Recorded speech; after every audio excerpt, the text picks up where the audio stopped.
এক লোকমা খাবার মুখে দেওয়ার সাথে সাথেই কেউ আমার গালে ঠাস করে থাপ্পড় বসিয়ে দেয়। আমি হতভম্ব হয়ে চোখ তুলে তাকাতেই দেখি রেগে অগ্নিমূর্তি হয়ে দাঁড়িয়ে আছে আভিয়ান ভাইয়া। আমি কিছু বলতে যাব, তার আগেই বড় মা গম্ভীর কণ্ঠে বলে ওঠে, এটা কোন ধরনের অসভ্যতাম আভিয়ান? খাওয়ার মাঝে কেউ কাউকে থাপ্পড় মারে? কণা বড় হয়েছে, তুমি এইভাবে ওর গায়ে হাত তুলতে পারো না, সেই রাইট তোমার নেই। আম্মু বড় মাকে থামিয়ে দিয়ে বলে, আহ আপা, চুপ করো তো। আভিয়ান এমনি এমনি কিছু করে না। নিশ্চয়ই এই মেয়ে এমন কিছু করেছে যার জন্যই আভিয়ান রেগে আছে আর থাপ্পড় মারছে। তোর সাহস কি করে হয় সোয়াকে অপমান করার? সোয়াকে ছোট লোক বলিস কোন সাহসে? আম্মু এসে আমার গালে ঠাস করে দুইটা থাপ্পড় বসিয়ে দেয়। তোর সাহস কি করে হয় আমার ভাইয়ের মেয়েকে অপমান করার? সোয়াদ ছোট লোক না, তুই ছোট লোক। খাস তো অন্যের ঘাড়ে বসে। এত মানুষ মরে, তুই কেন মরতে পারিস না? কেন যে তোরে জন্ম দিতে গেলাম? তোর জন্যই আমি সব হারিয়েছি। আম্মু, আমি কিছু বলতে যাব, তার আগেই গলায় খাবার আটকে যায়। কাশতে কাশতে চোখ দিয়ে পানি পড়তে থাকে। যত সব ঢং। আম্মু মুখটা ঘুরিয়ে চলে যায়। আমি বাঁচি বা মরি তাতে আম্মুর কিচ্ছু যায় আসে না। আমি মারা গেলেই বরং খুশি হবে। আভিয়ান ভাইয়াও হনহনিয়ে চলে যায়। শুধু থেকে যায় বড় মা। বড় মা আমারে এক গ্লাস পানি খাওয়ায়। আমি বড় মাকে জড়িয়ে ধরে কেঁদে দেই। বড় মা আমার মাথায় হাত বুলিয়ে দিচ্ছে। বড় মা, আমি ছোঁয়াকে কিছু বলি নাই। ছোঁয়া আমাকে যা নয় তাই বলে অপমান করেছে, কিন্তু আমি একটা কথাও বলি নাই। বড় মা, সবাই কেন আমার সাথে এমন করে? সোয়া তো আমার মামাতো বোন, ওর সাথে তো আমার কোনো শত্রুতা নেই। তবুও সোয়া কেন আমাকে সহ্য করতে পারে না? আরে কণা মা, খাবারটা শেষ করে যা। যা, মেয়েটা চলে গেল, খাবারটা শেষও করলো না। আমি ফুপিয়ে ফুপিয়ে কাঁদতে কাঁদতে দৌড়ে রুমে চলে আসলাম। রুমে এসে দরজাটা লক করে বালিশে মুখ গুজে কাঁদতে থাকলাম। কাঁদতে কাঁদতে ঘুমিয়ে পড়লাম। ঘুম ভাঙলো কোনো কিছুর তীক্ষ্ণ আওয়াজে। চোখ খুলতেই অনেক কষ্ট হচ্ছে। মাথাটা প্রচণ্ড ভারী লাগছে। মাথায় তীব্র যন্ত্রণা হচ্ছে। দরজায় কেউ নক করছে। ঢুলু ঢুলু পায়ে গিয়ে দরজাটা খুলে দিলাম। দরজা খুলতেই কেউ আমার মুখে কাপড় ছুঁড়ে মারলো। এইভাবে কাপড় ছুঁড়ে মারায় চোখ বন্ধ করে নিলাম। কারো রাগী কণ্ঠে পিটপিট করে চোখ খুলি। সারাদিন এইভাবে শুয়ে বসে কাটালে চলবে? আমার কাপড়গুলো কে পরিষ্কার করবে? তুই জানিস না কাজের লোকেদের ধোয়া কাপড় চোপড় আমার পছন্দ নয়। তাড়াতাড়ি কাপড় চোপড়গুলো পরিষ্কার করে নিয়ে আয়। আম্মু, কাপড়গুলো কালকে সকালে ধুয়ে দেই। এখন সন্ধ্যা হয়ে গেছে, কাপড় ধুয়ে গোসল করলে আমার ঠান্ডা লেগে যাবে। মহারানী, সকালে উঠে দৌড়ে ভার্সিটিতে চলে যাবেন। ভার্সিটি থেকে এসে ন্যাকামো করে বলবেন, আম্মু, আমার একদমই মনে ছিল না। আমি কোনো কথা শুনতে চাই না। তুই এক্ষুনি এই কাপড়গুলো ধুয়ে দিবি। কালকে ছোঁয়া আসবে। কতদিন পরে আমার ভাইয়ের মেয়েটা আমার বাসায় আসছে। কিছু ভালো মন্দ রান্না করে খাওয়াতে হবে তো। একদিন সন্ধ্যার সময় গোসল করলে মরে যাবি না। কথাটা বলেই আম্মু মুখ বাঁকিয়ে রুম থেকে চলে যায়। আমি হাতের পিঠ দিয়ে চোখের পানিগুলো মুছে নেই। তারপর দুই হাতে কাপড়গুলো তুলে নেই। আমি কেঁদে কেঁদে মরে গেলেও কেউ দেখার নেই। যেখানে নিজের মাই আমাকে সহ্য করতে পারে না, সেখানে অন্য কেউ। অসময়ে এসে কাপড় ধোয়া শুরু করলাম। কাপড় ধোয়া শেষ হলো রাত 8টায়। শরীর অনেক ক্লান্ত লাগছে। একেবারে গোসল করে ওয়াশরুম থেকে বের হয়ে এলাম। মাথা থেকে টাওয়েলটা খুলে বেলকুনিতে মেলে দিলাম। চুলগুলো ভালো করে মুছে বালতিতে কাপড়গুলো ভরে নিলাম।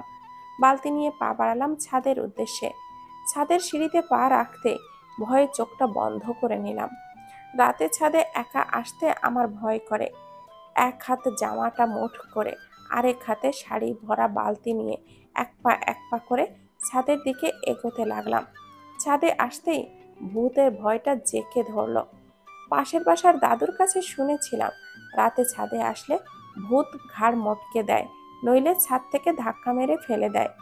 ছাদের লাইটটা অন করে দোয়া দরুদ পড়তে পড়তে কাপড়গুলো ছাদে মেলে দিলাম।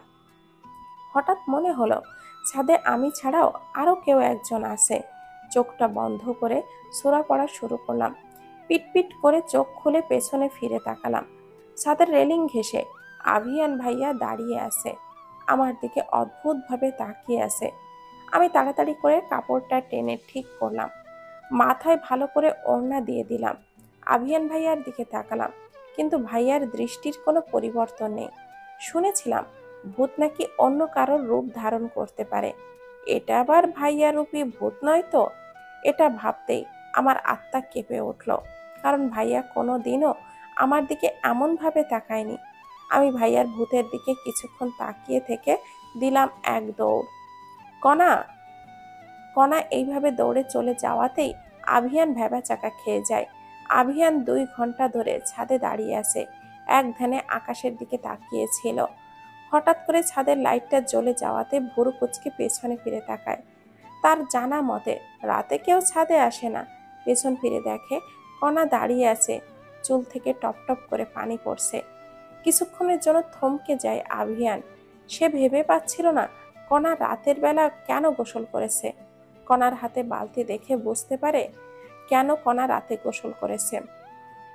এই মেয়ে যখন থেকে ছাদে এসেছে তখন থেকেই এমন অদ্ভুত বিহেভ কেন করছে।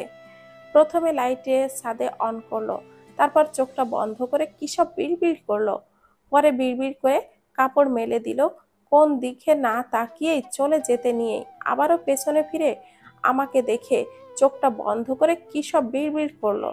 তারপর 5 সেকেন্ড আমার দিকে তাকিয়ে ছাদ থেকে দৌড় দিয়ে চলে যায়। আহির কাছে শুনেছিলাম কণা একা ছাদে আসতে নাকি ভয় পায়। বাই এনি চান্স কণা আমাকে আবার ভূত ভাবলো না তো? আভিয়ান মনে মনে কথাগুলো বলল। রুমে এসে বড় বড় শ্বাস নিতে লাগলাম। এতটা দৌড়ে আসায় হাঁপিয়ে গেছি। উফ, খুব বড় বাসা বেঁচে গেছি। চোখে মুখে পানির ঝাপটা দিলাম, চুলগুলো বেনি করে ঘুমিয়ে পড়লাম। রাত 11টার দিকে ঘুম ভেঙে গেল। শরীরের তাপমাত্রা অস্বাভাবিক হয়ে গেছে, বুঝতে পারলাম জ্বর এসেছে। ঠান্ডা লাগার কারণে কান ব্যথাও করছে। ছোটবেলা থেকেই হালকা ঠান্ডা লাগলেই আমার কান ব্যথা করে। জ্বরের কারণে চোখ খুলতে পারছি না। বিছানা ধরে কোনো মতে উঠে বসলাম। ড্রয়ার খুঁজে শুধু প্যারাসিটামল ছাড়া আর কোনো ঔষধ পেলাম না। কাউকে ডেকে ঔষধ চাইলে ঔষধ তো দিবেই না, কতগুলো কথা শুনিয়ে দিবে।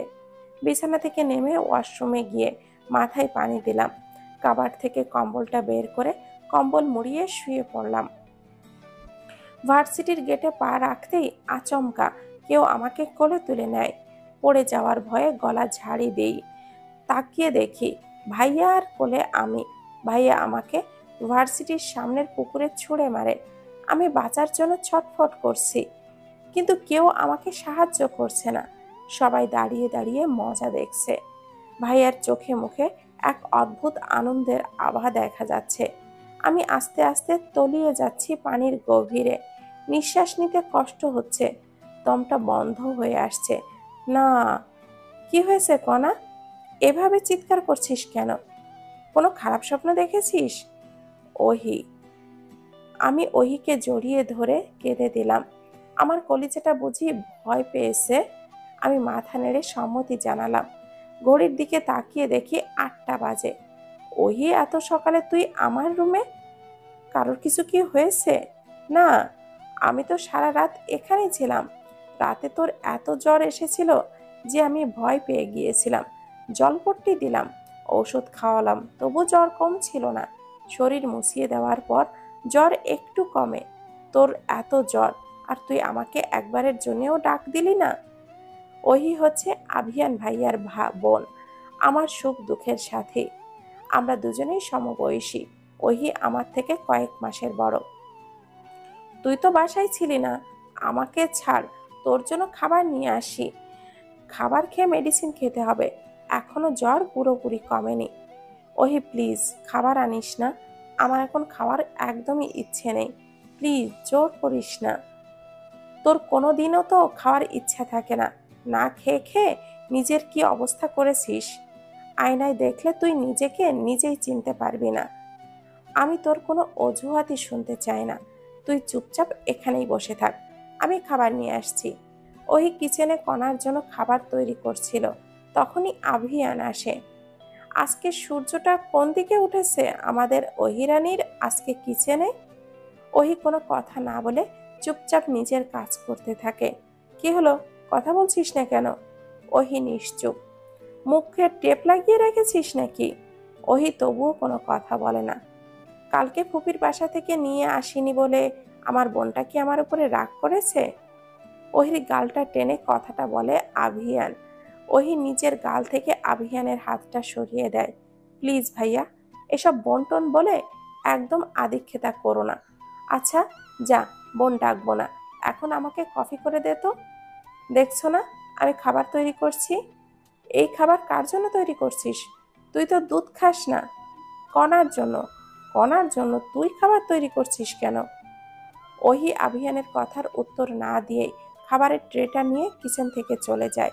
ওহি খাবার নিয়ে রুমে ঢুকতেই আমি চোখে মুখে কুঁচকে ফেলি। ওহি আমার সবচেয়ে অপ্রিয় খাবার দুধ নিয়ে আসছে। দুধ আমার একদমই ভালো লাগে না। ওহি আমার সামনে খাবারের ট্রেটা রাখে। এত খাবার কে খাবে রে? কে খাবে আবার? তুই খাবি? আমি এত খাবার খেতে পারবো না। ওহি কোনো কথা না বলে আমার মুখে খাবার ভরে দিতে থাকে। আমি যখন আর খাবো না বলে মুখটা ঘুরিয়ে নেই, তখন ওহি আমার গাল চেপে ধরে একের পর এক খাবার আমার মুখে পুরে দেয়। আমি না পারছি ফেলতে, আর না পারছি গিলতে। কোনো মতে খাবারগুলো গিলে ফেলি। আমাকে খাওয়ানো শেষ করে ওহি বিজয়ের হাসি হাসে। এই খাবারগুলো এখন কার পেটে গেল শুনি? আমি ওহির দিকে তাকিয়ে ভেঙচি কাটি। নে, এই মেডিসিনগুলো খেয়ে নে, আর ভার্সিটি যাওয়ার জন্য রেডি হয়ে নে।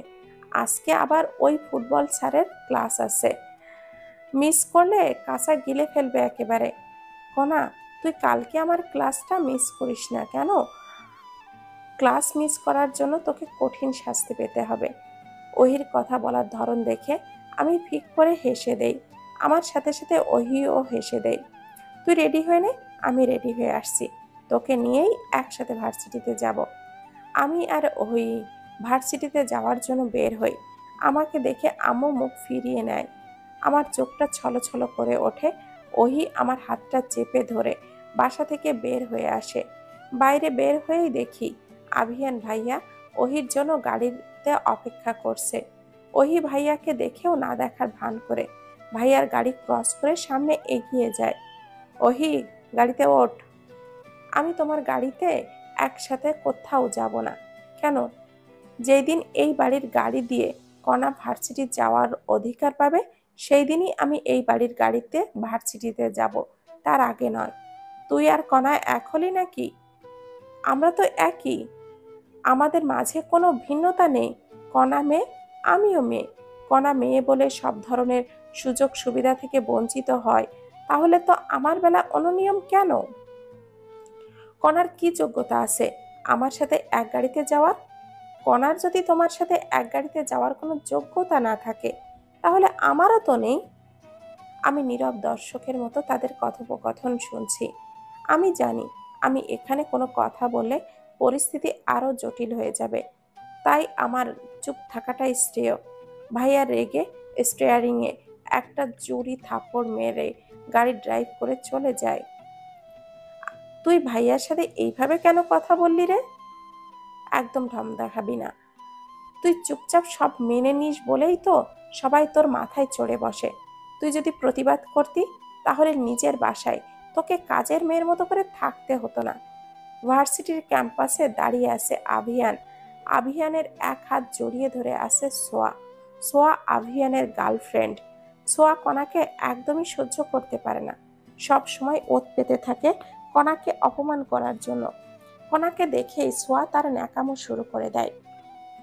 বেবি, কণা আমাকে এত অপমান করলো, অথচ তুমি কণাকে কিছুই বললে না। কে বলেছে বলি নাই? আমার কলিজাকে কেউ অপমান করবে, আমি তাকে এমনি এমনি ছেড়ে দিব? কণাকে কালকে থাপ্পড় মেরেছি, কাকিমাও 2টা থাপ্পড় মারছে। আমি তো দেখি নাই। তুমি আমার সামনে কণাকে শাস্তি দিবে? একটা অপরাধের জন্য কাউকে 2বার শাস্তি দেওয়া কি ঠিক? বেবি প্লিজ, কণার ব্যাপারে কোনো কথা বলো না। ওর কথা শুনতেও আমার অসহ্য লাগে। তুমি আমাকে একটুও ভালোবাসো না। কে বললো বাসি না? কাউকে বলতে হবে তুমি নিজের প্রমাণ করে দিলেই তো হয়। তুমি যদি আমাকে ভালোবাসতে তাহলে আমার কথা শুনতে। আচ্ছা বলো, তুমি কণাকে কি শাস্তি দিতে চাও? কণা আমাকে আমার বন্ধুদের সামনে অপমান করেছিল। আমি চাই তুমি ওকে ভার্সিটির ক্যাম্পাসে সবার সামনে অপমান করো। কিভাবে? কণাকে বলবা কানে ধরে এক পা তুলে এই ক্যাম্পাসের মাঝখানে দাঁড়িয়ে থাকতে। ও আমার কথা কেন শুনবে? শুনতে বাধ্য করবে। ওই দেখো ও আসছে। ওই দেড় ব্যাটারি, এদিকে আসো। হঠাৎ দেড় ব্যাটারি নামটা শুনে চমকে যায়, কারণ এই নামে ভাইয়া আমাকে ভার্সিটিতে ডাকে। ভাইয়া আমাকে ভার্সিটিতে যতবারই ডেকেছে ততবারই শাস্তি দেবার জন্য ডেকেছে। শরীরের তাপমাত্রা আবারও বেড়ে গেছে, তাই ওহি মেডিসিন আনতে গেছে আর আমাকে বলেছে সোজা ক্লাসে চলে যেতে।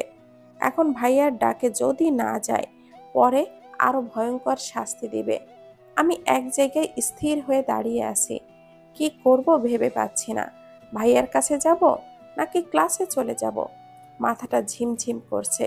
ভাইয়া আর ছোঁয়া একসাথে দাঁড়িয়ে আছে, নিশ্চয়ই আমাকে অপমান করার জন্যই ডাকছে।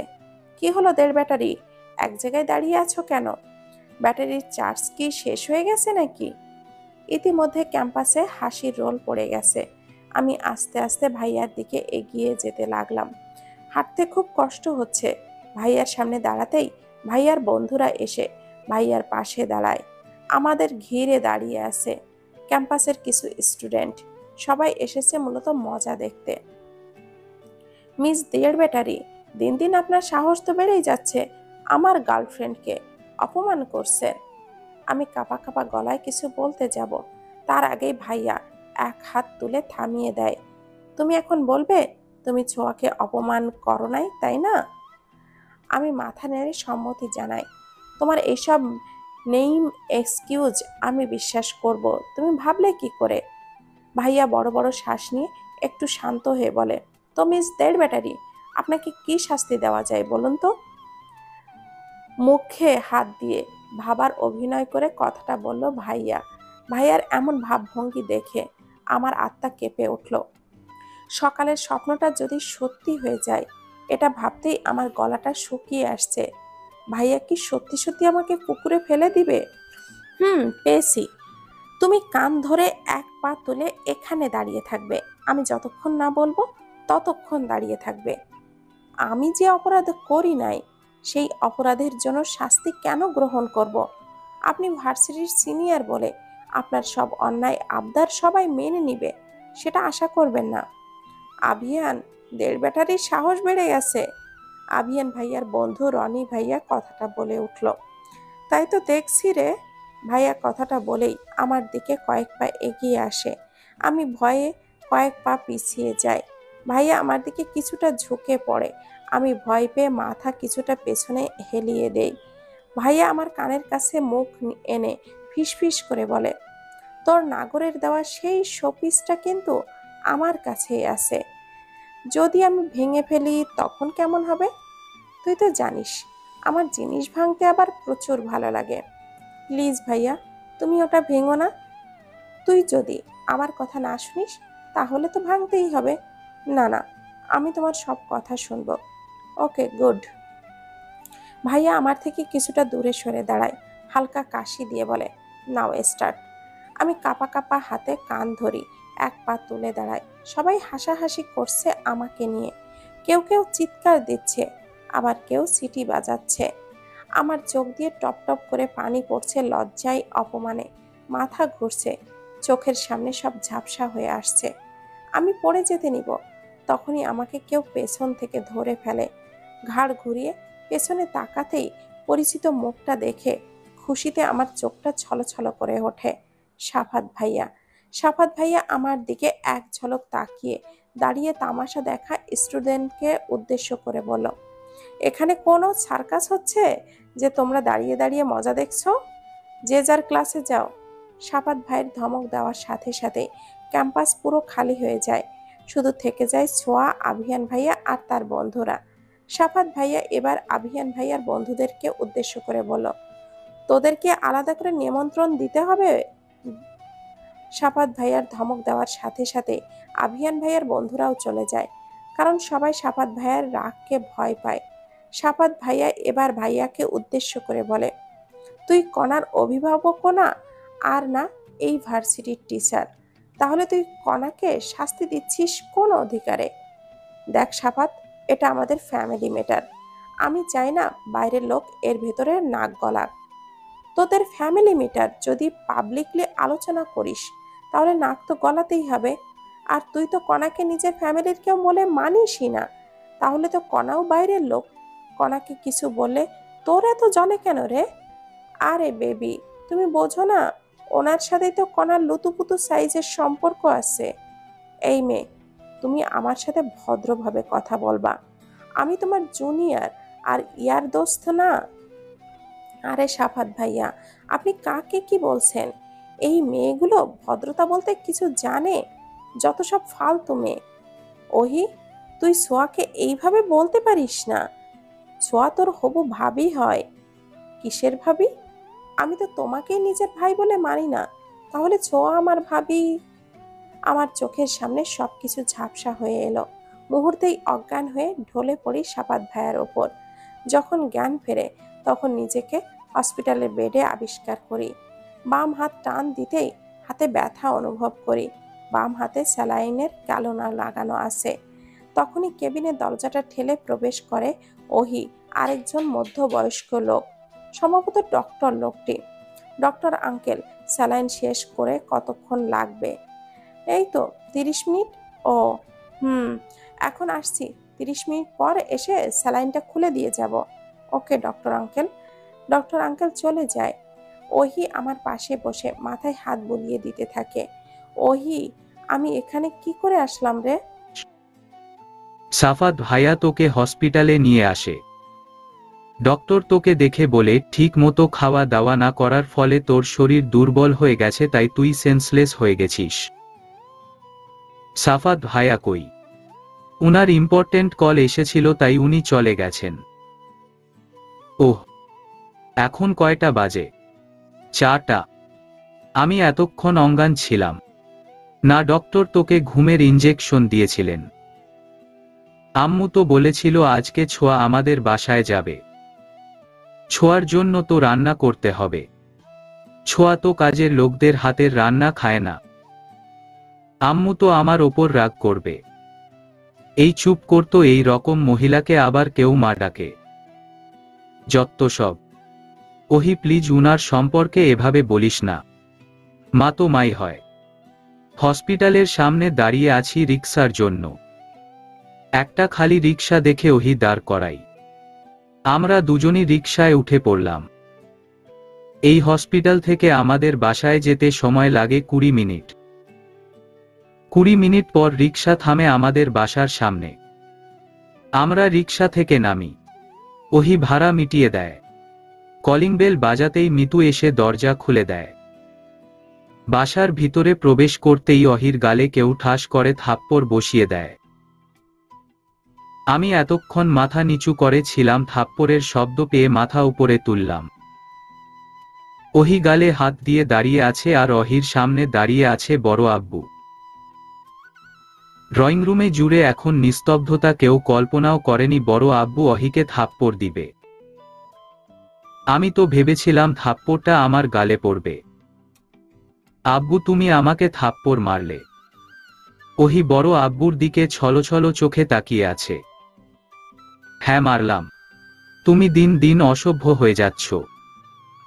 বড়দের সাথে কিভাবে কথা বলতে হয় সেটা ভুলে যাচ্ছ।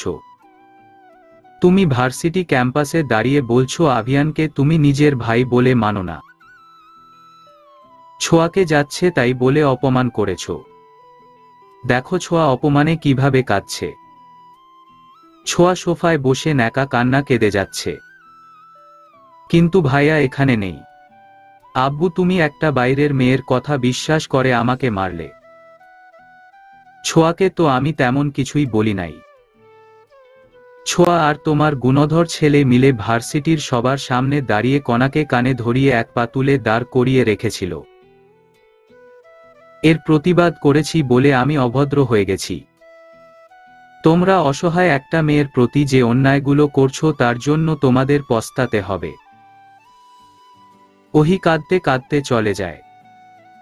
বড় মা বড় আব্বুর সামনে দাঁড়িয়ে বলে, এত বড় মেয়ের গায়ে তুমি হাত তুললে?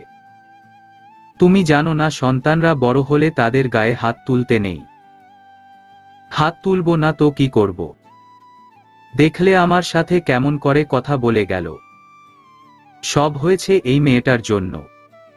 আজকে তোর জন্য ভাইজান অহির গালে হাত তুলল। আম্মু আমাকে উদ্দেশ্য করে কথাটা বলল, মহুয়া তুই সব সময় সব কিছুতেই কণার দোষ খুঁজে পাস, নিজের ভাইয়ের মেয়ের দোষটাও দেখিস। ভার্সিটিতে কি হয়েছে না হয়েছে তা বাড়ি পর্যন্ত টেনে আনতে হলো কেন ছোঁয়া? আভিয়ান ভার্সিটিতে কণাকে কত কিছু বলে, কণা তো বাড়িতে কাউকে বলে না। আমি আমার মেয়েকে চিনি, ওহি আর যাই হোক ছোঁয়াকে এভাবে অপমান করেনি। আপা তুমি কি বলতে চাইছো? ছোঁয়া আমাদের মিথ্যা বলছে। আমি আর এখানে দাঁড়ালাম না, অহির পিছু পিছু চলে এলাম। ওহি বিছানায় উপুর হয়ে শুয়ে কাঁদছে। আমি মাথায় হাত রাখতেই ওহি আমাকে জড়িয়ে ধরে কেঁদে দেয়। কণা এটা কি সত্যিই আমার আব্বু ছিল? আমার বিশ্বাস হচ্ছে না। তোর মনে আছে হামিম স্যারের কথা? আমাকে বাসায় প্রাইভেট পড়াতেন। উনি আমার সাথে জোর গলায় কথা বলেছিলেন বলে আব্বু উনাকে বাসা থেকে বের করে দিয়েছিলেন। আজকে সেই আব্বু বাইরের একটা মেয়ের কথা বিশ্বাস করে আমাকে থাপ্পড় মারল। ওহি প্লিজ শান্ত হ। তুই কেন আমার হয়ে প্রতিবাদ করিস? আমার হয়ে প্রতিবাদ না করলে তো বড় আব্বু তোকে মারত না। তুই প্রতিবাদ করিস না বলেই তো আমাকে করতে হয়। সবাই তোকে এত কিছু বলে এত অত্যাচার করে কেন তুই সবকিছু মুখ বুজে সহ্য করে নিস? যেই মানুষগুলো তোকে প্রতিনিয়ত শারীরিক মানসিকভাবে অত্যাচার করে তুই তাদেরই ভালো চাস। কেউ তোকে থাপ্পড় মারলে তুই তাকে থাপ্পড় না মেরে উল্টো জিজ্ঞেস করিস সে হাতে ব্যথা পেয়েছে কিনা। তুই এত ভালো কেন? তুই এত খারাপ তাই আমি ভালো? উফ কণা, সব সময় ফাইজলামু ভালো লাগে না, আর সব বিষয় মজা করে উড়িয়ে দিলে চলবে না। নিজের লাইফটা নিয়ে এবার একটু সিরিয়াস হও। এত ভালো হয়ে তুই এই কঠিন দুনিয়ায় ঠিকতে পারবি না। কেউ অপমান করলে মুখ বুজে সহ্য না করে তার করা অপমানের যোগ্য জবাব দিতে শিখ। যে আমাকে সবচেয়ে বেশি অপমান করে সে আমার মা। সত্যি বলতে আমার জন্যই তো আম্মু সব কিছু হারিয়েছে। আমার জন্যই তো আব্বু আমাদের ছেড়ে চলে গেছে। তোর কি সত্যিই মনে হয় ছোট আব্বু তোর জন্য আমাদের সবাইকে ছেড়ে চলে গেছে? জানি না। ছাদে দাঁড়িয়ে আকাশের দিকে তাকিয়ে আছি। আকাশে থালার ন্যায় চাঁদ উঠেছে। চাঁদকে ঘিরে মিটিমিটি জ্বলছে অসংখ্য তারা। এত এত তারার ভিড়ে চাঁদ যেন বড্ড একা। আমার মতোই একা। পৃথিবীর এত এত মানুষের মাঝে আমি একা। আমার আপন একান্তই নিজের বলতে কেউ নেই। এতক্ষণ ছাদে দাঁড়িয়ে আছি কিন্তু আজকে একটুও ভয় করছে না। ছাদ জুড়ে নিস্তব্ধতা। আজকে এই নিস্তব্ধতা অনেক আপন লাগছে। হঠাৎ মনে হলো আমার পাশে কেউ এসে দাঁড়িয়েছে। আমার পাশে ভাইয়া দাঁড়িয়ে আছে। ভাইয়ার দিকে এক ঝলক তাকিয়ে আবার আকাশ দেখতে ব্যস্ত হয়ে পড়লাম। আজকে সবকিছু তোর জন্য হয়েছি। আমি উনার কথার কোনো জবাব দিলাম না। উনার সাথে একদম কথা বলতে ইচ্ছে করছে না। উনার সাথে কথা বলা বা উনাকে দেখার বিন্দু মাত্র ইচ্ছাও নেই। তোর জন্য ওহি আমার সাথে এভাবে কথা বলছে। যেই মেয়ে আমি বলতে অজ্ঞান ছিল সেই মেয়ে বলে আমাকে সে ভাই বলে মানে না। আব্বু আজকে ওকে থাপ্পড় মেরেছে। আব্বু কখনো অহির সাথে করা গলায় কথা বলেনি আর আজকে ওকে থাপ্পড় মেরেছে। আমার ছোট বোনটা কত কষ্ট পেয়েছে। আমি তোকে কখনো ক্ষমা করব না। আমি এবার ভাইয়ার দিকে ফিরে তাকাই। সব সময় সবকিছুর জন্য আমাকে ব্লেম করা বন্ধ করো। তোমরা কি ভাবো সব সময় তোমাদের সব অন্যায় আমি মুখ বুজে মেনে নিব? অন্যের করা অন্যায়ের শাস্তি আমি কেন পাব? আজকে ওহি আমার জন্য থাপ্পড় খায়নি, খেয়েছে তোমার ন্যাকো থার্ড ক্লাস গার্লফ্রেন্ডের জন্য। ছোয়া বড় আব্বুকে অহির নামে মিথ্যা বানিয়ে বানিয়ে বলেছে। এই থাপ্পড়টা অহির গালে না পড়ে তোমার গালে পড়া উচিত ছিল। আমি তোমার কাছে ক্ষমা চাইলে তো আমাকে ক্ষমা করার সুযোগ পাবে। তোমার মতো লোকের কাছ থেকে ক্ষমার চাওয়ার জন্য তো আমি বসে আছি। কথাগুলো বলে এক দৌড়ে রুমে চলে আসলাম। বুকে হাত, বড় বড় শ্বাস নিচ্ছি। আমার বিশ্বাসই হচ্ছে না আমি ভাইয়াকে এতগুলো কথা শুনিয়েছি। এদিকে আভিয়ান নিজের চোখ আর কানকে বিশ্বাস করতে পারছে না। যে মেয়ে তার চোখে চোখ রেখে কথা বলার সাহস পায় না, সেই মেয়ে তাকে এতগুলো কথা শুনিয়ে গেল। বলতে চেয়ে মনে হয়, বলতে তবু দেয় না নোদয়। কতটা তোমায় ভালোবাসি। চলতে গিয়ে মনে হয় দূরত্ব কিছু নয়, তোমারই কাছেই ফিরে আসি। তুমি তুমি তুমি শুধু এই মনের আনাচে কানাচে। বেকনিতে বসে চাঁদের দিকে তাকিয়ে গান গাইছে এক ছেলে। গানটা হয়তো তার প্রেয়সীর জন্য গাওয়া। ছেলেটি যখন গান গাইতে ব্যস্ত তখনই বেকনিতে প্রবেশ করে 45-46 বছরের বয়সের মহিলা। মহিলাটি চেহারায় বয়সের কোনো ছাপ নেই। হুট করে কেউ দেখে বলতে পারবে না এই মহিলাটির এত বড় একটা ছেলে আছে। ছেলেটি মহিলাটির উপস্থিতি বুঝতে পেরে গান গাওয়া অফ করে দেয়। আজকে তো আমি কোনো শব্দ করি নাই। তাহলে তুই বুঝলি কি করে আমি এসেছি?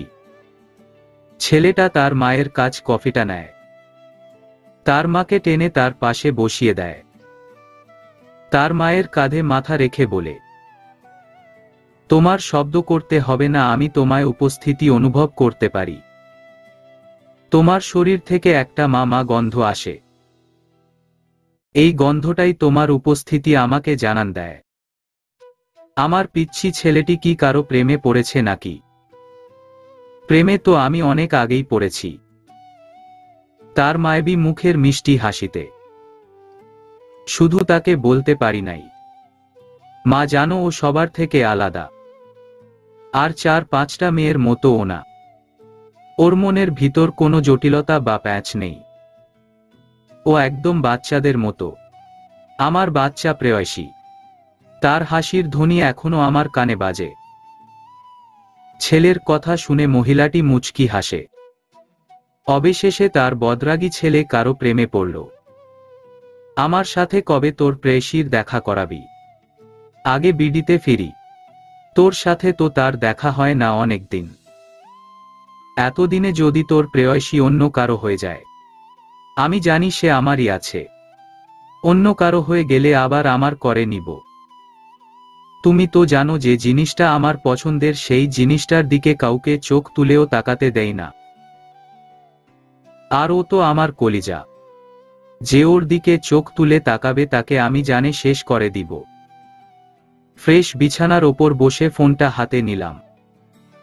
ফোন হাতে নিয়ে আমি অবাক। 75 মিস কল, সবগুলোই বন্যার। এতগুলো কল দিল আর আমি দেখলামই না। এখন কল দিলে শুরু করে দিবে বাংলা বেতার। আর এখন কল না দিলে কালকে ভার্সিটি গেলে আমার অবস্থা খারাপ করে দিবে। অভাগা যেদিকে যায় নদী সেদিকেই শুকিয়ে যায়, আমার অবস্থাও সেম। ফোন দিলাম কিন্তু ফোন বন্ধ। এই মায়া নিশ্চয়ই আমার ওপর রাগ করে ফোন বন্ধ করে দিয়েছে। এক গ্লাস পানি খেয়ে শুয়ে পড়লাম। কানে ইয়ারফোন লাগিয়ে গান শুনতে শুনতে ঘুমিয়ে পড়লাম। ঘুমের মাঝে অনুভব করছি কেউ আমাকে আষ্টে পৃষ্ঠে জড়িয়ে ধরে শুয়ে আছে। আমি ছাড়ানোর চেষ্টা করতেই সে আরো জুড়ে চেপে ধরে আমাকে। আমি এবার পিট পিট করে চোখ খুলে তাকাই। হাত বাড়িয়ে টেবিল ল্যাম্পটা জ্বালাই। আমাকে আষ্টে পৃষ্ঠে জড়িয়ে ধরে ওহি শুয়ে আছে। আমি নড়াচড়া শুরু করে দেই। কণা প্লিজ নড়াচড়া করিস, একটু ঘুমুতে দে। ওই মায়া আমারে কি তোর কোলবালিশ পাইছিস? আমার সাথে এমন চিমক্কা শুয়ে আছিস কেন? আর তুই এত রাতে আমার রুমে কি করছিস? আমার রুমে ঘুম আসছিল তাই তোর রুমে আসছি।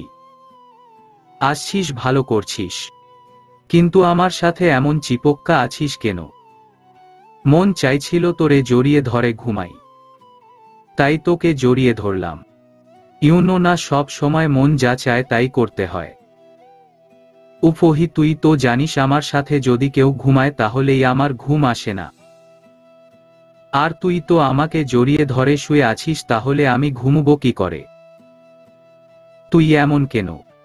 আমার সাথে 100 জন থাকলেও আমার দিব্যি ঘুম চলে আসে। মানুষ অভ্যাসের দাস, যেটা একবার অভ্যাস হয়ে যায় তা পরিবর্তন করতে অনেক সময় লাগে। সেই কোন ছোটবেলা থেকে একলা একটা রুমে থাকি, এত বছরে কারো সাথে কোনো দিন থাকিনি, তাই কারো সাথে থাকার অভ্যাস নেই। ঘুমের মাঝে খারাপ স্বপ্ন দেখলে বালিশ জড়িয়ে ধরে ফুপিয়ে ফুপিয়ে কাঁদতাম। আমার চোখে পানি টলমল করছে। ওহি বুঝতে পারছে কণা এখনই কেঁদে দিবে, তাই কণাকে হাসানোর জন্য বলে, আমি তো শুধু জড়িয়ে ধরেছি, তাতেই তোর ঘুম আসছে না।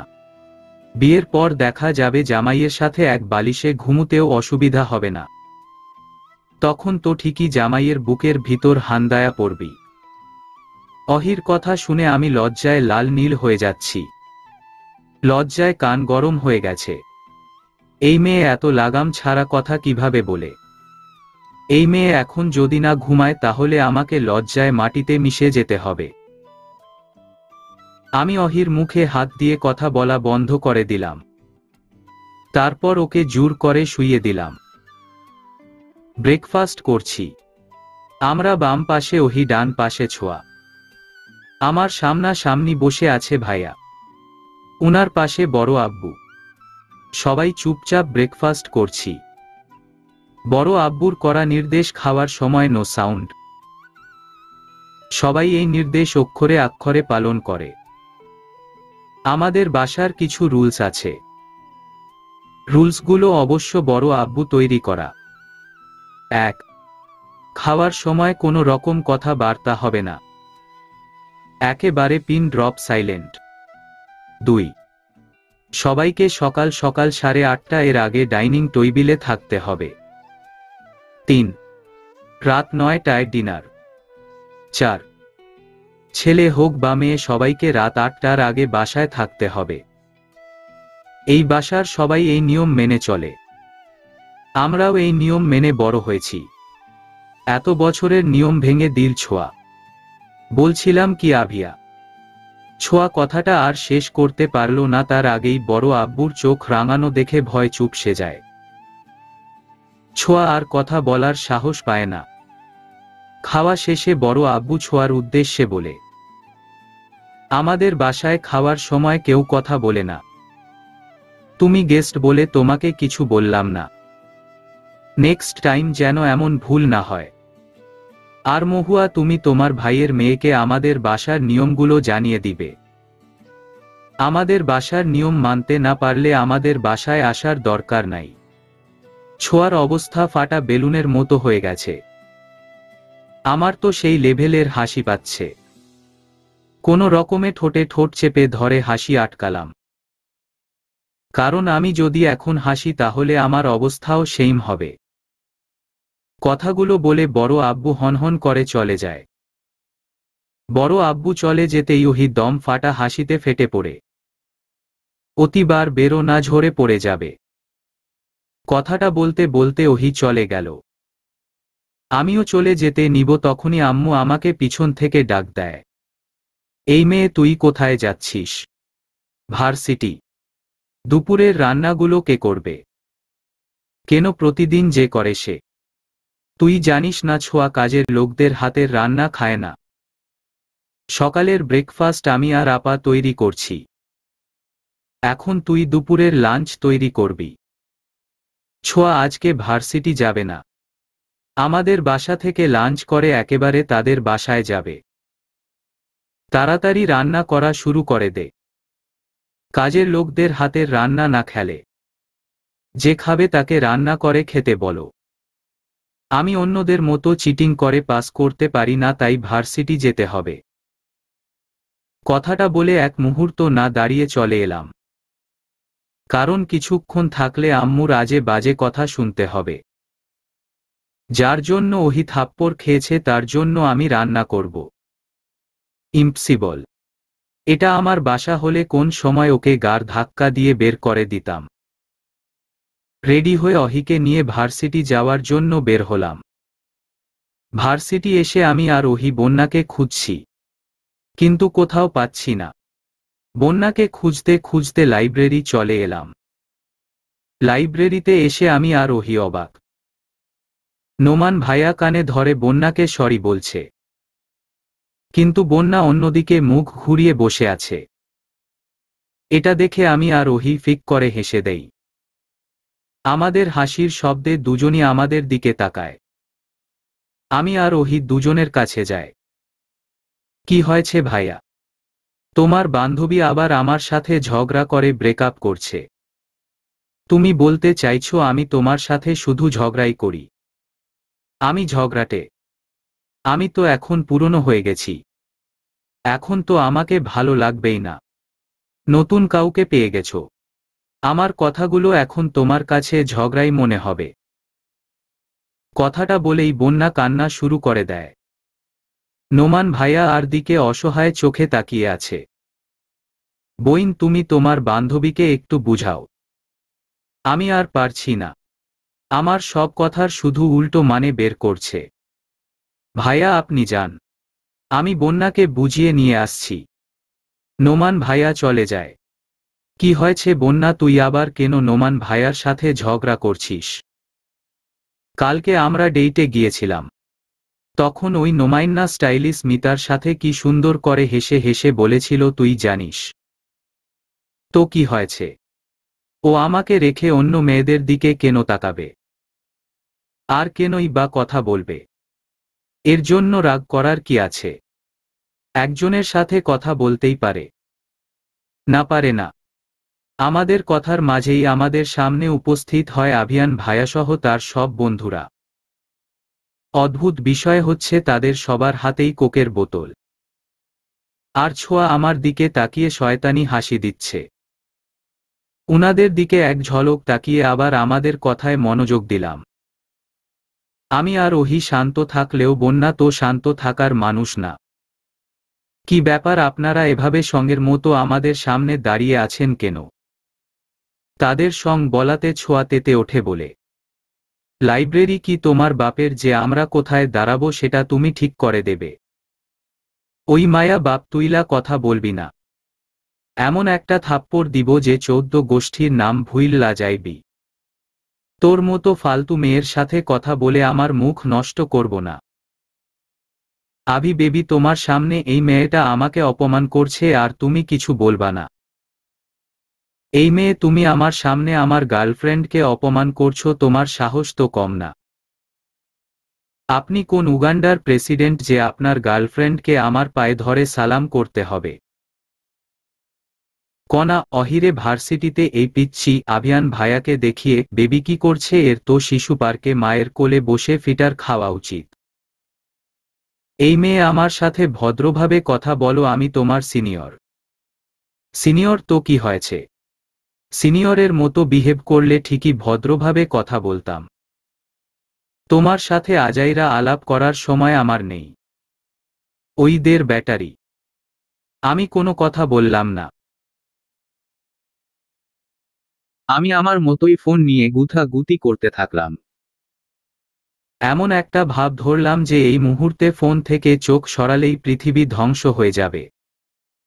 ভাইয়া আবার আমাকে ডাক দিল। ওইদের ব্যাটারি, শুনতে পাচ্ছ না? তবু আমি কোনো কথা বললাম না। মনে মনে ঠিক করে নিয়েছি কণা বলে যতক্ষণ পর্যন্ত না ডাকবে ততক্ষণ পর্যন্ত সাড়া দিব না। হঠাৎ ভাইয়া আমার হাত থেকে আমার ফোনটা কেড়ে নিল। এবার যেন আমার মাথায় ধপ করে আগুন জ্বলে গেল। আমি এবার রেগে চিৎকার করে বললাম, কি সমস্যা আপনার? অন্যের পার্সোনাল জিনিস নিয়ে টানাটানি করছেন কেন? একটু আগে আমার বান্ধবীকে ভদ্রতা শিখাচ্ছিলেন। আপনার কি মনে হয় আপনি খুব ভদ্র? বাহ বাহ, একদিনের মাঝে এত সাহস কই থেকে আসলো? গতকালকেও তো আমার ভয়ে ভয়ে মিও মিও করতে। কথাটা বলাই আভিয়ান ভাইয়ার পুরো গ্যাং হাসা শুরু করল। আমিও মনে মনে ভাবছি আমার এত সাহস। আগে আমি ভাইয়ার সামনে গেলেই ভয় কাঁপাকাঁপি শুরু করে দিতাম, আর আজকে উনার চোখে চোখ রেখে চিৎকার করে কথা বলছি। ভাবা যায় আমি এত সাহসী হয়ে গেলাম। ভাইয়া আমার চোখের সামনে তুড়ি বাজিয়ে বলে, কি দের ব্যাটারি কই হারিয়ে গেলে? একদম দের ব্যাটারি করবেন না। আমার নাম দের ব্যাটারি না। আমার একটা নাম আছে, সেই নামে যদি ডাকতে পারেন তাহলে ডাকবেন, না হলে না। তোমার নাম দের ব্যাটারি হোক বা আধা ব্যাটারি হোক, তাতে আমার কিছু আসে যায় না। তোমাকে কতক্ষণ ধরে ডাকছি, তুমি সাড়া দিচ্ছ না কেন? আমি কি আপনার বেতনভুক্ত কর্মচারী যে আপনি ডাকবেন আর আমাকে সাড়া দিতে হবে? যত্ত সব। তোমরা সিনিয়রদের মুখে মুখে তর্ক করছো, এর শাস্তি পেতে হবে তোমাদের দুজনকে, আমাকে আর বন্যাকে দেখিয়ে। এই কথাটা যেন আগুনে ঘি ডালার মতো কাজ করল। বন্যা চেঁচিয়ে বলে, ওই মিয়া, তুই আমাদের কি শাস্তি দিবি?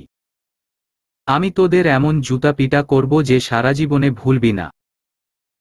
তোর সাহস তো কম না, তুই আভিয়ানকে জুতা পিঠা করার কথা বলছিস? তুই জানিস আভিয়ান তোর কি অবস্থা করতে পারে? এই ভার্সিটিতে থেকে তোকে বের করে দিতে আভিয়ানের 2 মিনিট সময়ও লাগবে না। আমি, ওহি আর আভিয়ান ভাইয়ার বন্ধুরা নীরব দর্শকের মতো ওদের ঝগড়া দেখছি। আভিয়ান, কেন তোর বাপও আমাকে এই ভার্সিটি থেকে বের করতে পারবে না? আমি নিজের যোগ্যতায় এই ভার্সিটিতে ভর্তি হয়েছি। তোর মতো টুইক্কা পাস কইরা এই ভার্সিটিতে ভর্তি হয়নি। আমি আর ওহি বন্যাকে লাইব্রেরি থেকে নিয়ে আসলাম। কারণ একটু আগে প্রিন্সিপাল স্যার বকা দিয়ে গেছে লাইব্রেরিতে গন্ডগোল করার জন্য। বন্যা মাথা ঠান্ডা কর আর নোমান ভাইয়ার সাথে ঝামেলা মিটিয়ে নে। ওহি প্যান প্যান করিস না। ওই চামচিক্কার সাথে একেবারে ব্রেকআপ করে ফেলছি। তুই ব্রেকআপ করে ফেলছিস বলে কি অন্য মেয়েদের সাথে কথা বলা বন্ধ করে দিবে? এখন তো অন্য মেয়ের সাথে রিলেশনে চলে যাবে। ওই নোমান চামচিক্কা অন্য কোনো মেয়ের দিকে চোখ তুলে তাকাক, একবার খুন করে ফেলব। কেন? তুই তো নোমান ভাইয়ার সাথে ব্রেকআপ করে ফেলছিস। ব্রেকআপ করছি বলেই অন্য মেয়ের সাথে রিলেশনে চলে যেতে হবে? রবীন্দ্রনাথ ঠাকুর একটা কথা বলেছিলেন, তুমি যাকে ভালোবাসো তাকে মুক্তি দাও। যদি সে তোমার হয় তাহলে তোমার কাছেই ফিরে আসবে। আর যদি ফিরে না আসে, সে কখনো তোমার ছিল না আর কোনোদিনও তোমার হবে না। তুই বলতে চাইছিস নোমানকে নোমানের মতো করে স্বাধীনভাবে চলতে দিব? কোনো মেয়ের সাথে কথা বলতে বাধা দিব না। একদম। যদি নোমান অন্য কোনো মেয়ের সাথে কথা বলে তার প্রেমে পড়ে যায় তখন? তাহলে বুঝবি নোমান ভাইয়া কোনোদিন তোকে ভালোবাসিনি, শুধু তোর সাথে টাইম পাস করছে। কিন্তু নোমান ভাইয়াকে দেখে আমার টাইম পাস করার মতো ছেলে মনে হয় না। নোমান ভাইয়ার চোখে তোর জন্য আমি সত্যিকারের ভালোবাসা দেখছি। নোমান ভাইয়ার সাথে কথা বল যা। আমি একা যাব না, তোরাও আমার সাথে চল। আচ্ছা চল। নোমান ভাইয়াকে খুঁজতে খুঁজতে ক্যান্টিনে পেয়ে গেলাম।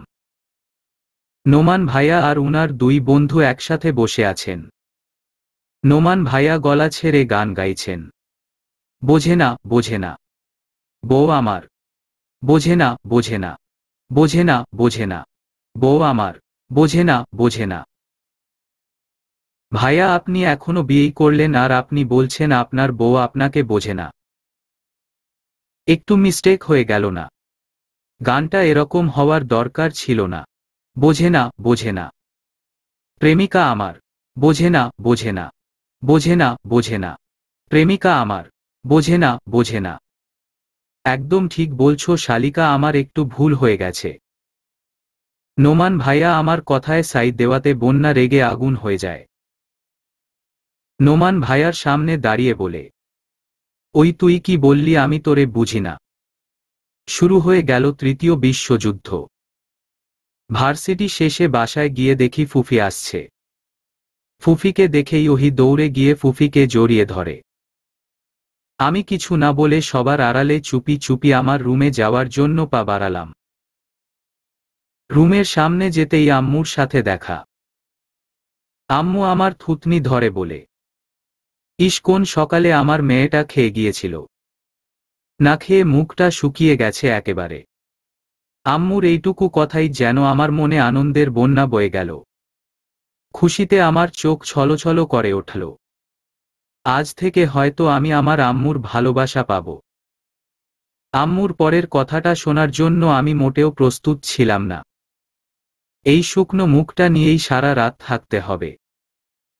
আজকের রাতে তোর খাওয়া বন্ধ। তোর জন্য ছোঁয়াটা না খেয়েই ভার্সিটি চলে গেল, তাই তোর খাওয়াও আজকে বন্ধ।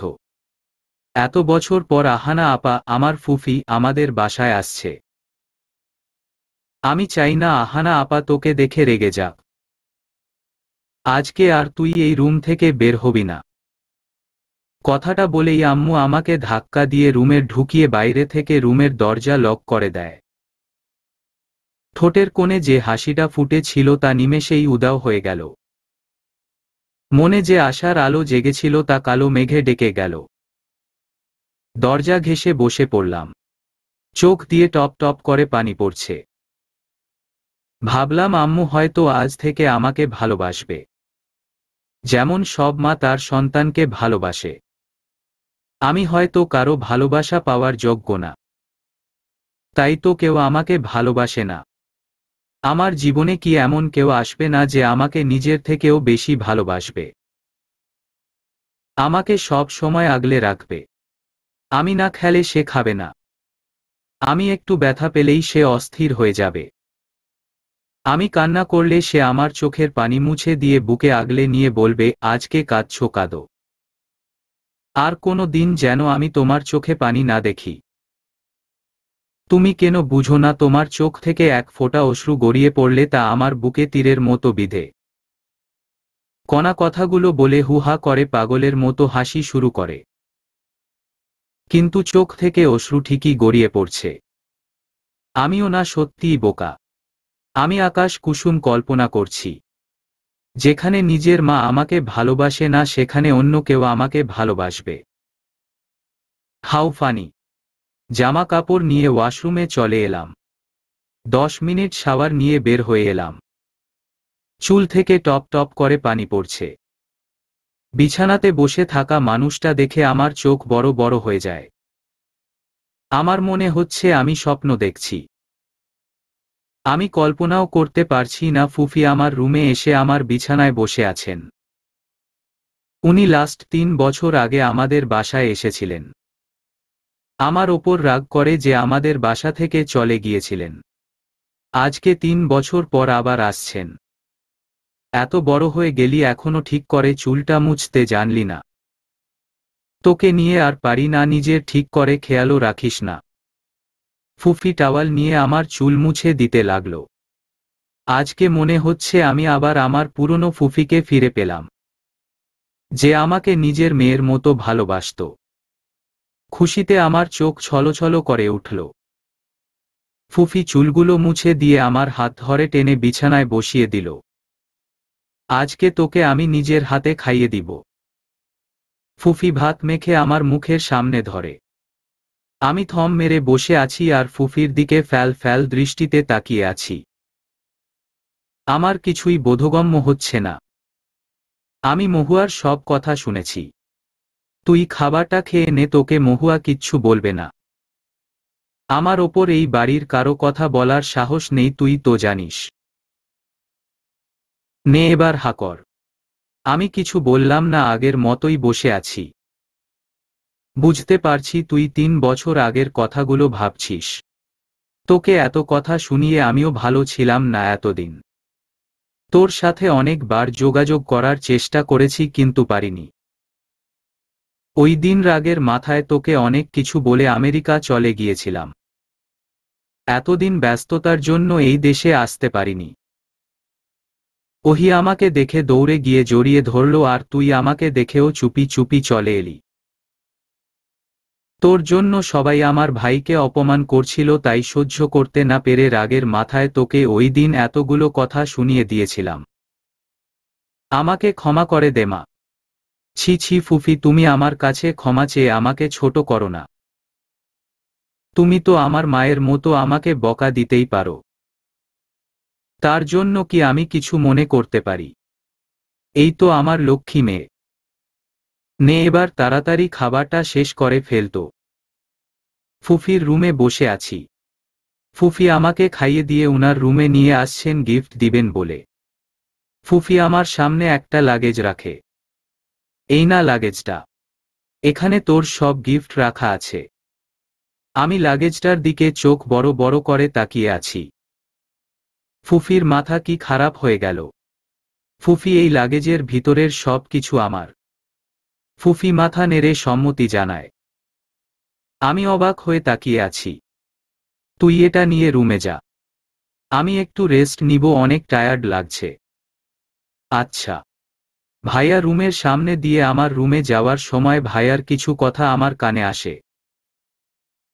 আমি ভাইয়ার রুমের দরজাটা একটু ফাঁক করে রুমের ভিতরে উকি। আরে ভাই, আমার যেমন চেয়েছিলাম তার থেকে 2 গুণ বেশি পেয়েছি। আমাদের কে ওখানে? আমি তাড়াতাড়ি দরজার কাছে থেকে সরে আমার রুমে চলে এলাম। ভাইয়া আমাকে দেখতে পেলে কাঁচা গিলে খেত। উফ, খুব বাঁচা বেঁচে গেছি।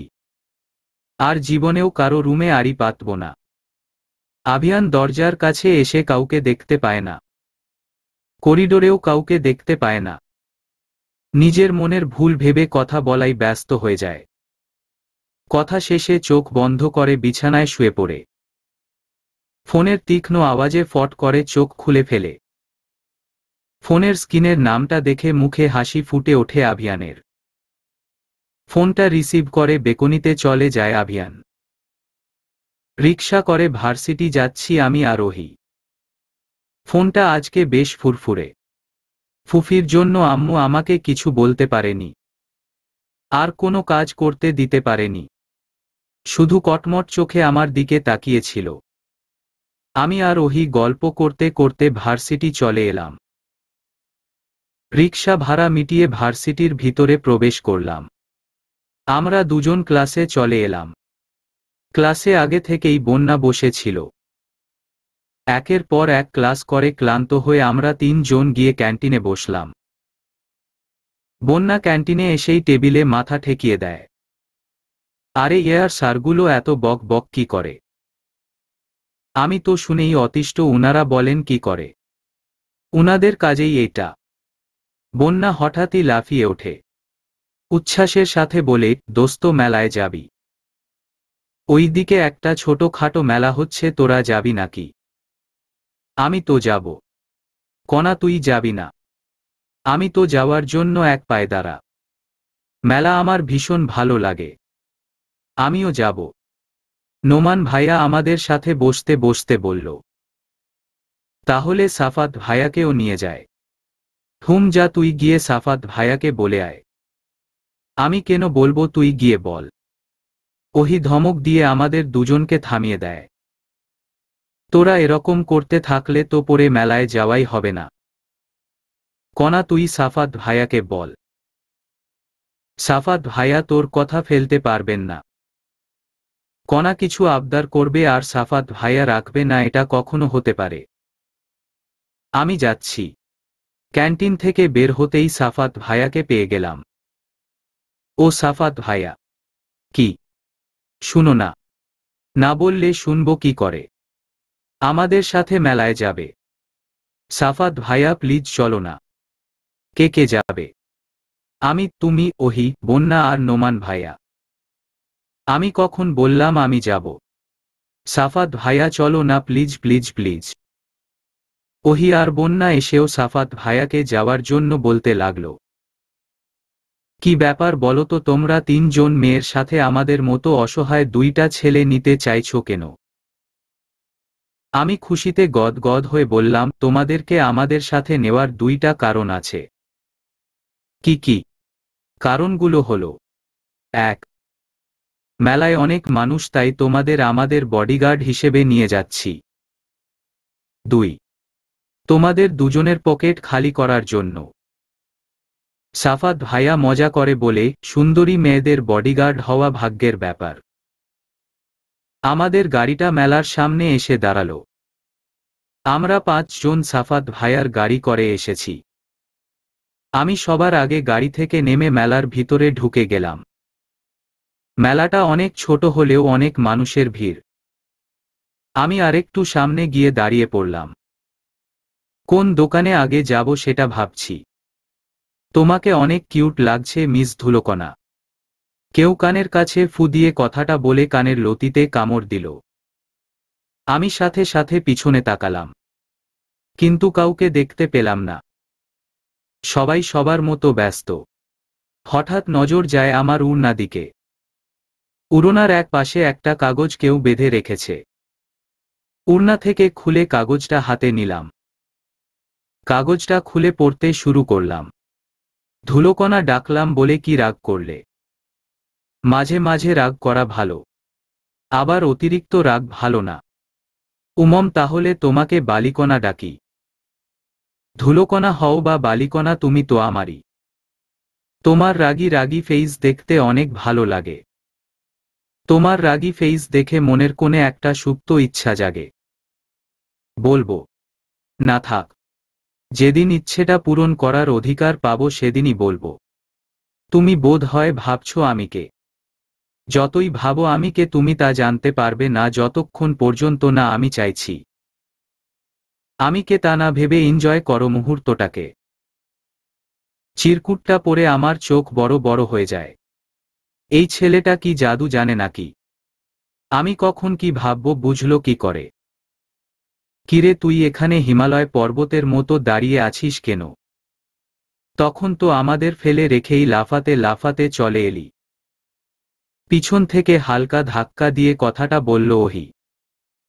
আমি অহিদের দেখে তাড়াতাড়ি চিঠিটা লুকিয়ে ফেললাম। এই চিঠি দেখলে এরা এখন মেলায় ঘুরা বাদ দিয়ে চিঠি নিয়ে গবেষণা করতে বসে যাবে। গবেষণার বিষয়বস্তু হবে চিঠিটা কে দিল, কেন দিল। কণাকে তো সরাসরি এসেই দিতে পারত, এভাবে লুকিয়ে দেওয়ার কি দরকার ছিল? ছেলেটার উদ্দেশ্য কি, ইত্যাদি ইত্যাদি। আমি আমতা আমতা করে বললাম।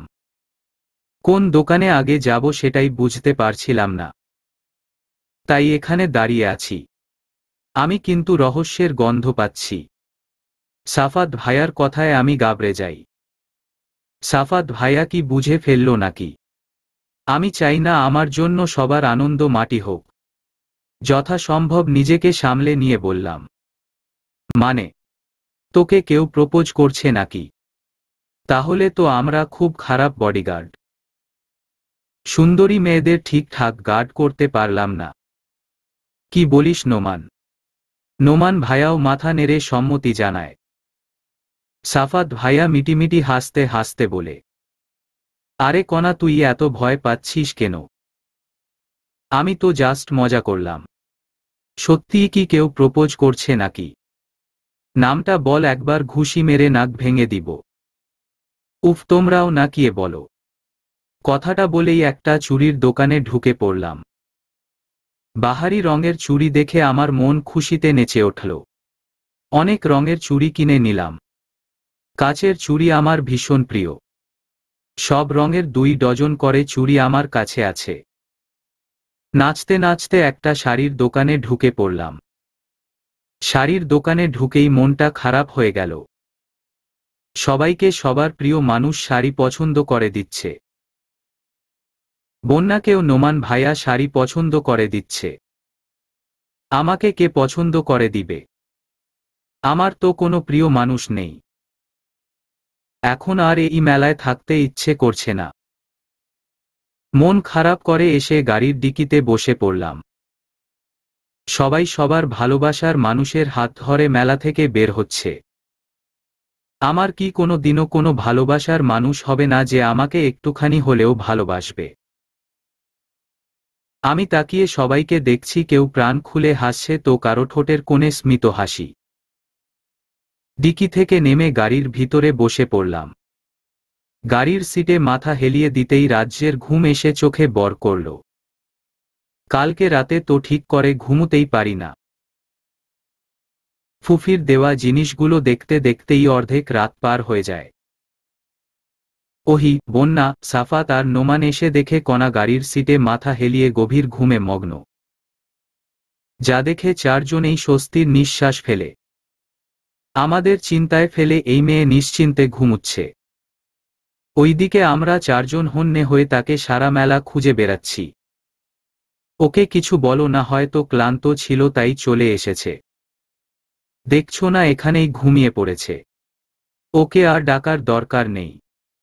ও আমার বোন হলেও মনে হচ্ছে আপনার দরদ বেশি। অবভিয়াসলি আমি কণাকে তোমার থেকে বেশি ভালোবাসি।